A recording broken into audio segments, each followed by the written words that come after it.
ধুবুৰীত shoot and চাইটৰ নিৰ্দেশনা ধুবুৰীত যিমান অপৰাধী আছে সকলোকে গ্ৰেপ্তাৰ কৰিবলৈ নিৰ্দেশ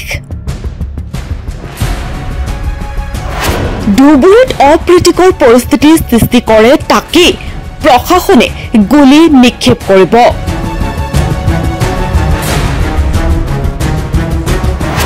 যোনে আইন শৃংখলা হাতত লৈছে তাকে আমি কঠোৰ হাতেৰে দমন কৰিম কোনো কাৰণতে ধুবুৰীক হাতৰ বাহিৰত যাব নিদো ঈদৰ পিছতে ধুবুৰীত সৃষ্টি হৈছিল অপ্ৰীতিকৰ পৰিস্থিতি মন্দিৰৰ চৌহদত নিষিদ্ধ মাংস উদ্ধাৰক লৈ সৃষ্টি হৈছিল উত্তেজনাময় পৰিস্থিতি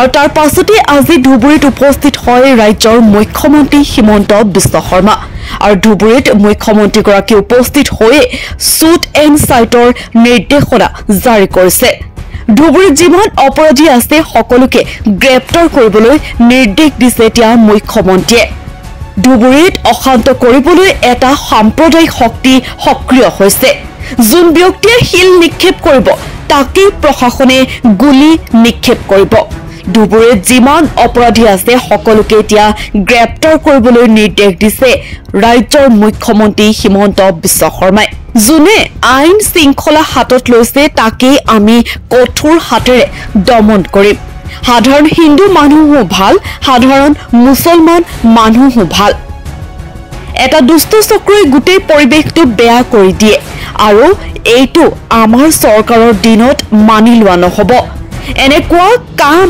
আকৌ নহব লাগিলে অহাবাৰ হনুমান মন্দিৰত মই নিজে বহি থাকিম এই মন্তব্য কৰিছে এতিয়া মুখ্যমন্ত্ৰী হিমন্ত বিশ্ব শৰ্মাই কোনো কাৰণতে ধুবুৰীক হাতৰ বাহিৰত যাব নিদো ৰেপিড একশ্যন ফ'ৰ্চ আৰু CRPF দিয়া হ'ব ধুবুৰীত ধুবুৰীৰ ব্যৱসায়িক প্ৰতিষ্ঠান সকলো দোকানৰ সন্মুখত CC কেমেৰা লগোৱাৰ আহ্বান জনাইছে এতিয়া মুখ্যমন্ত্ৰীগৰাকীয়ে ধুবুৰীত যাতে কোনো অপ্ৰীতিকৰ পৰিস্থিতিৰ সৃষ্টি নহয় তাৰ বাবে এতিয়া কঠোৰ হৈছে মুখ্যমন্ত্ৰী হিমন্ত বিশ্ব শৰ্মা প্ৰত্যাহ্বানমূলক হৈ আছে বকৰীদৰ পিছদিনা হনুমান মন্দিৰত এটা গৰুৰ মাথা কোনোবাই ৰাখি থৈ যায়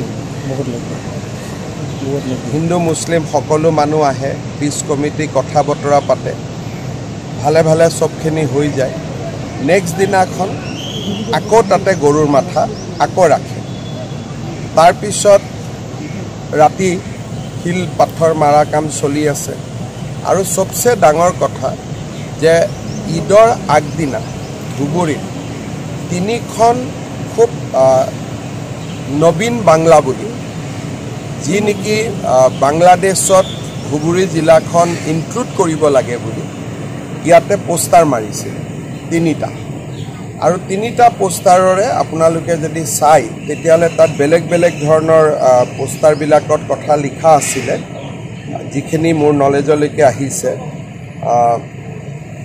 আপোনালোকক যদি মই পোষ্টাৰখিনি দেখুৱাম এখনত আছে তুমিও হবে শ্বহীদ তোমাৰ ৰক্তও হবে বাংলাৰ স্বাধীনতাৰ বীজ নবীন বাংলা তাৰপিছত এটা আছে পোষ্টাৰ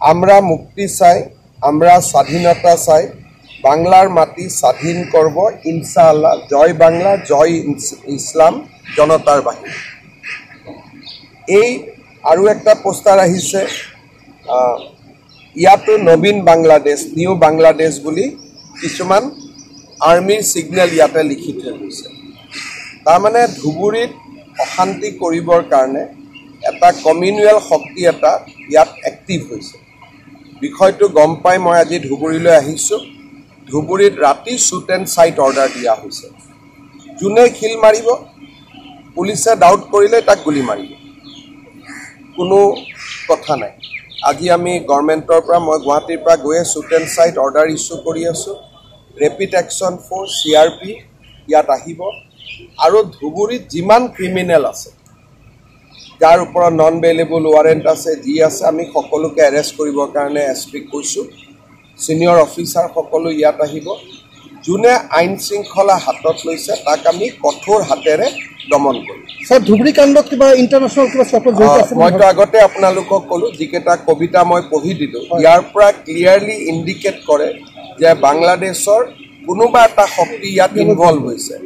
আৰু এটা এইবাৰ ডাঙৰ কথা হৈছে যে বকৰিদৰ সময়ত আগতেও মানুহে যি মাংস খায় কিন্তু পশ্চিমবংগৰ পৰা ইমান গৰু নাহিছিল। এইবাৰ হাজাৰ হাজাৰ গৰু কোনোবাই লৈ আহিছে, যিটো মোৰ নলেজত আহিছে। কোনে এই ব্যৱসায়টো আকৌ আৰম্ভ কৰিলে তাৰ ওপৰতো মই ইনকুৱাৰী কৰিব দিছোঁ। আৰু যিসকলে এই ব্যৱসায়টো আৰম্ভ কৰিছে তেওঁলোককো মই এৰেষ্ট কৰিবৰ কাৰণে অৰ্ডাৰ দিছোঁ। স্যাৰ 1971 পৰা 25 লৈকে ধুবুৰীত বাৰে বাৰে এই ধৰণৰ ঘটনাবিলাক হৈ আছে। চব অহাবাৰটো বকৰিদৰ পিছদিনা ইয়াত ময়ে থাকিম।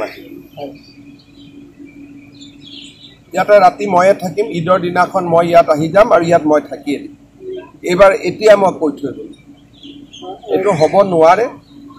কোনোবাই এজন দুজন মানুহে, সাধাৰণ হিন্দু মানুহো ভাল, সাধাৰণ মুছলমান মানুহো ভাল, এটা দুটা চক্ৰই গোটেই পৰিৱেশটো বেয়া কৰি আৰু এইটো আমাৰ চৰকাৰৰ দিনত ইয়াক মানি লোৱা নহ'ব। বেলেগ কথা বেলেগ আছিল।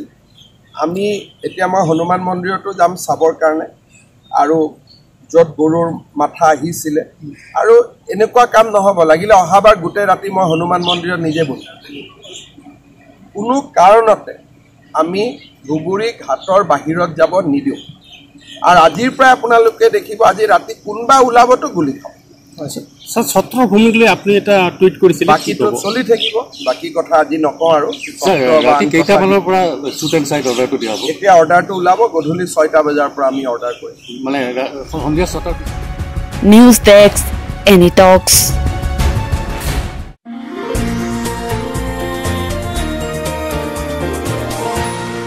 এনি টক্স, সোঁতৰ বিপৰীতে ৰাইজৰ স্বাৰ্থত।